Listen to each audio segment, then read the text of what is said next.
नमस्कार मित्रांनो, आजच्या पुस्तकाचं नाव आहे the greatest salesman in the world by ओजी मँडिनो. ओजी मँडिनो हे अमेरिकेतील नावाजलेले लेखक आहेत. त्यांचा जन्म 12 डिसेंबर 1923ला झाला. पुस्तकाच्या सुरुवातीस लेखक स्वतःचं इंट्रोडक्शन देतात. त्यात ते सांगतात की लहान असताना त्यांची आई त्यांना म्हणायची, एक दिवस तू मोठा लेखक बनशील.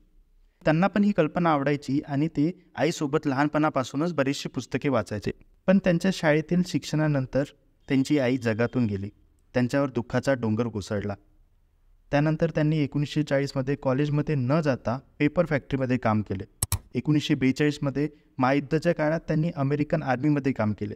पण युद्धानंतर त्यांना जॉब मिळत नव्हता, म्हणून ते इन्शुरन्स कंपनीत सेल्समॅन म्हणून जॉईन झाले. त्यातच त्यांचे लग्न झाले आणि त्यांना एक मुलगीसुद्धा झाली. पण इकडे परिस्थिती बिघडत होती. सेल्स चांगला होत नव्हता. लेखकसुद्धा दारूच्या आहारी गेले.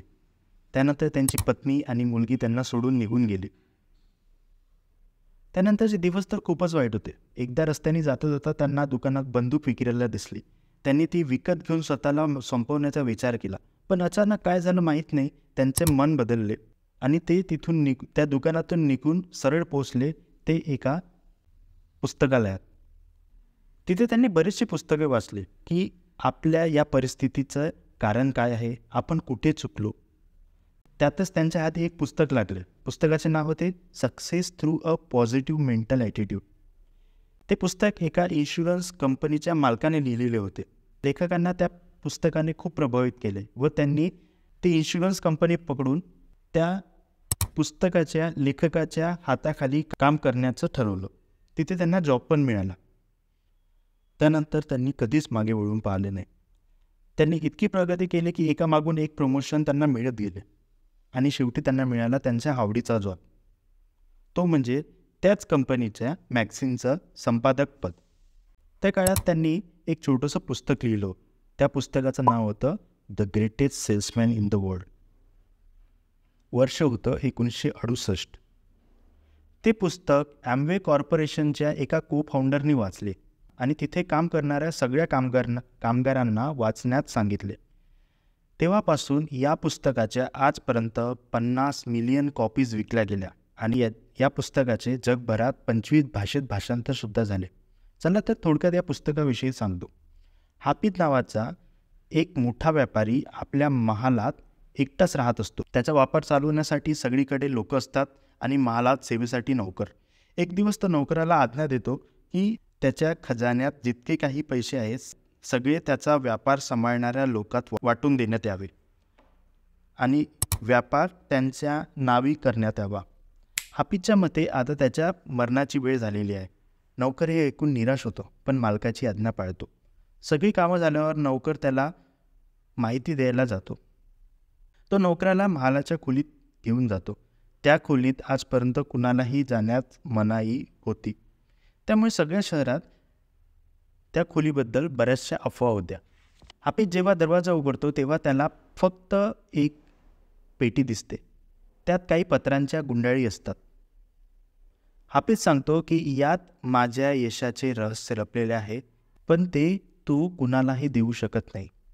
कारण त्यांनी कुणाला तरी वचन दिले होते, जेव्हा हाफिजला कोणीतरी योग्य व्यक्ती दिसेल जो त्या पत्रांच्या गुंडाळीत दिलेल्या माहितीला वाचून परत जगातील सर्वोत्कृष्ट सेल्समॅन बनू शकेल, त्यालाच हे सोपवण्यात यावे.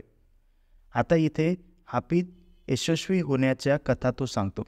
कथा सुरू होते ते जेरुसलेम येथील एका पर्वताजवळ. एक व्यापारी ज्याचं नाव पात्रोस आपला व्यापार आटपून आपल्या गावाला परत जाणार असतो. रस्त्यात थांबून तो आराम करत असतो.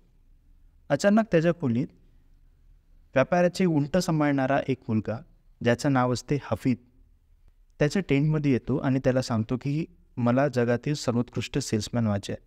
हे ऐकून व्यापाऱ्याला आश्चर्य होते की हा मुलगा अचानक इतका जोश कुठून आला.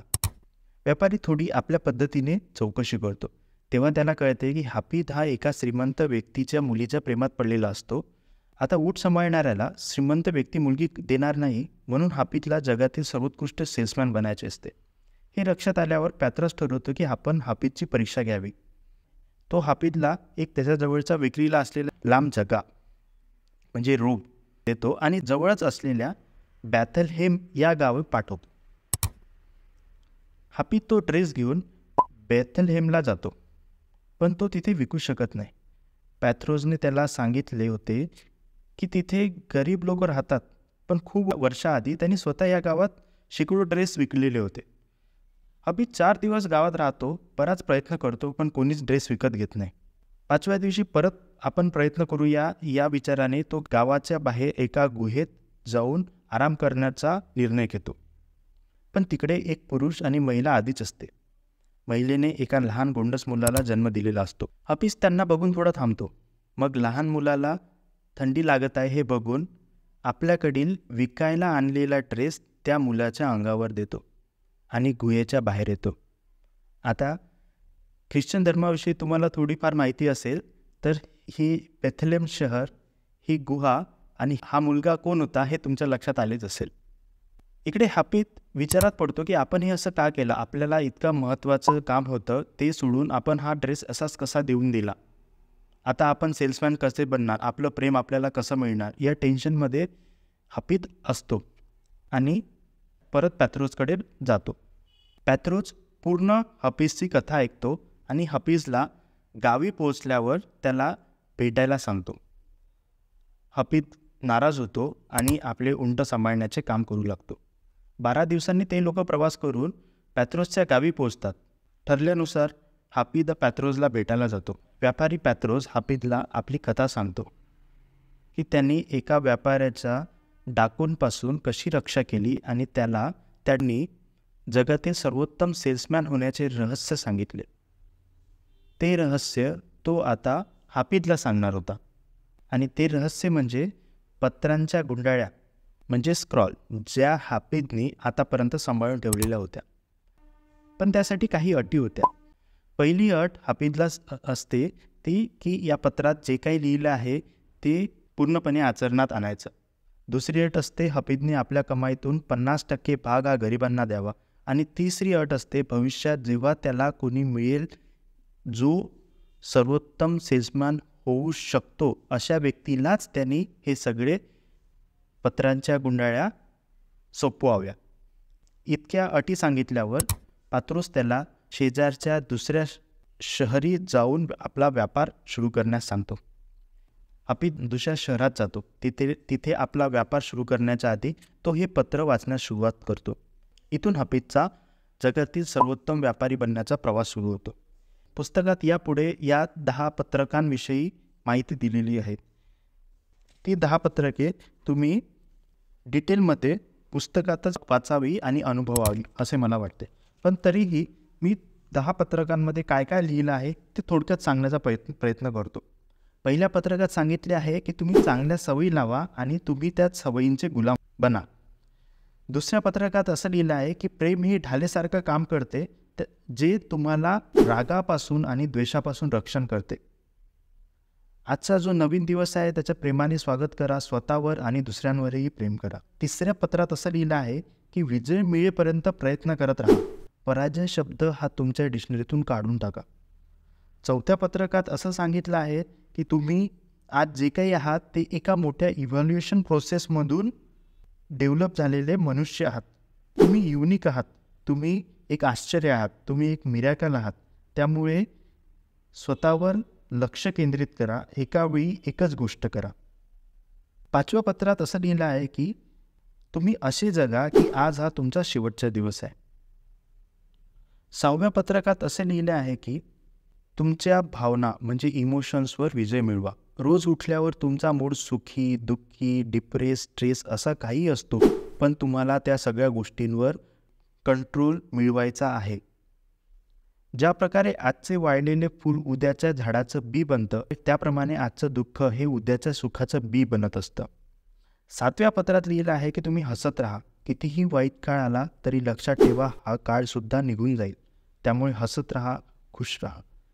8व्या पत्रकात त्यांनी सांगितलं आहे की रोज सकाळी तुमच्याकडे ऑप्शन्स असतात, त्यातली चांगली ऑप्शन्स निवडा. आपले व्हॅल्यूज वाढवा. ज्याप्रमाणे मेंढीचे केस एका हुशार माणसाच्या मेहनतीने राजाचे कपडे बनू शकतात, त्याप्रमाणे तुम्हीही स्वतःवर मेहनत घ्या आणि आपले व्हॅल्यूज, तत्त्व, आपली किंमत वाढवा. 9व्या पत्रकात असं सांगितलं आहे की जर तुम्ही कृती केली नाही तर हे सगळं व्यर्थ आहे. काम पुढे ढकलू नका. जे काही काम आहे त्यावर ॲक्ट करा आणि पूर्ण करा. आपोआप काहीही होणार नाही. आणि 10व्या पत्रकात सांगितलं आहे की तुम्ही देवाला प्रार्थना करा. तुमच्यावरती जे काही एक वेगळा फोर्स आहे त्याला प्रार्थना करा की ते तुम्हाला योग्य मार्ग दाखवेल, गायडन्स करेल, सपोर्ट करेल. असे हे 10 पत्रक खूप काही शिकून जाते. खूप महत्त्वाची माहिती आपल्याला सांगते. त्यामुळे हे पुस्तक नक्की वाचा आणि अनुभवा. धन्यवाद.